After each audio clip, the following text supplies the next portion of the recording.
السلام علیکم ورحمۃ اللہ وبرکاتہ۔ امید ہے ناظرین کرام آپ خیریت سے ہوں گے۔ میں ہوں محمد طیب قاسمی اور آپ دیکھ رہے ہیں طیب قاسمی آفیشیل یوٹیوب چینل۔ معزز ناظرین کرام، بہت سے لوگ نئے مکان یا دکان بناتے وقت ان پر اسماء حسنہ لکھوا لیتے ہیں یا پھر ان کے اوپر قرآن کریم کی آیت کریمہ یا کوئی دعا وغیرہ لکھوا لیتے ہیں۔ تو اس طریقے سے قرآن کریم کی آیت یا اسماء حسنہ وغیرہ گیٹ کے اوپر لکھوا لینا یا پھر مکان کے سامنے یا دیوار پر لکھوانا کیسا ہے؟ تو چلیے اس سلسلے میں آپ کے سامنے دو مختصر فتوے پیش کر رہا ہوں۔ پہلا فتویٰ جامعہ علوم اسلامیہ علامہ محمد یوسف بن نوری ٹاؤن کا ہے، دوسرا فتویٰ مادر علمی دارالعلوم دیوبند کا ہے۔ دونوں فتاویٰ کو آپ غور سے سنیں گے تو پوری بات سمجھ میں آ جائے گی۔ تو چلیے پہلے جامعہ کے فتوے کا رخ کرتے ہیں۔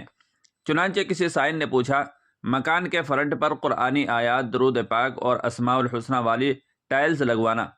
جب ہم نیا مکان بناتے ہیں تو عموماً اس کے فرنٹ پر قرآنی آیات، درود پاک اور اسماء حسنہ جو کہ ٹائلز پر کندہ ہوتے ہیں وہ لگوا لیتے ہیں، جبکہ چھت پر چڑھنے سے یہ پاؤں کے نیچے ہو جاتے ہیں۔ ہمارا یہ عمل کیا گستاخی کے زمرے میں تو نہیں آتا؟ اس قسم کی ٹائلز مکان پر لگانا جائز ہے یا نہیں؟ تو اس سلسلے میں جامعہ کی طرف سے جواب دیا گیا ہے، آپ بھی اپنی اسکرین پر ملاحظہ فرما سکتے ہیں۔ دیواروں پر قرآنی آیات یا درود پاک وغیرہ کندہ کرانا مناسب نہیں ہے۔ اس میں بے ادبی کا احتمال ہے کہ کبھی دیوار اکھڑ جائے یا تعمیر نو کی صورت میں اس کو گرانا پڑے، یا صفائی کرنے والے پاکی ناپاکی کا خیال کیے بغیر یا وضو کے بغیر اس کی صفائی کرے، لہذا اس سے احتراز کرنا چاہیے۔ البتہ اگر مکان کے فرنٹ کی دیوار میں قرآنی آیات یا درود پاک وغیرہ کندہ ہو اور چھت پر جانے کے لیے الگ مستقل سیڑھی ہو جس پر چڑھنے کی صورت میں ان پر پاؤں نہ پڑتے ہوں بلکہ صرف یہ ٹائلز نیچے ہو جاتے ہوں تو یہ بے ادبی میں شمار نہیں ہوگا۔ اب اس کے بعد میں آپ کے سامنے دارالعلوم دیوبند کا فتویٰ پیش کر رہا ہوں۔ چنانچہ کسی سائل نے مادر علمی دارالعلوم دیوبند سے اسی طرح کا سوال کیا ہے۔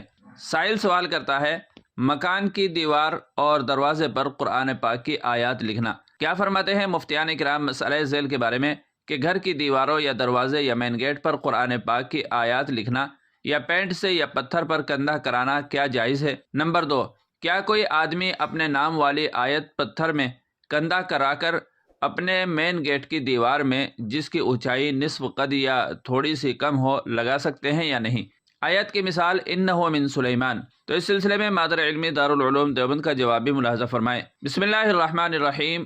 نمبر 1، گھر کی دیواروں یا دروازہ یا مین گیٹ پر قرآن پاک کی آیات لکھنے یا پتھر پر کندہ کرانے میں اس بات کا احتمال رہتا ہے کہ وہ جگہ ٹوٹ کر گر جائے اور قرآنی آیات روندے جائیں، اس لیے فقہائے کرام نے اس کو خلاف ادب اور مکروہ لکھا ہے۔ نمبر 2، اپنے نام والی آیت پتھر میں کندہ کروا کر اپنے مین گیٹ کی دیوار وغیرہ پر لگانے سے قرآن کو غیر ما وضع لہ میں استعمال کرنا پایا جائے گا، اس لیے ایسا کرنا مکروہ ہے۔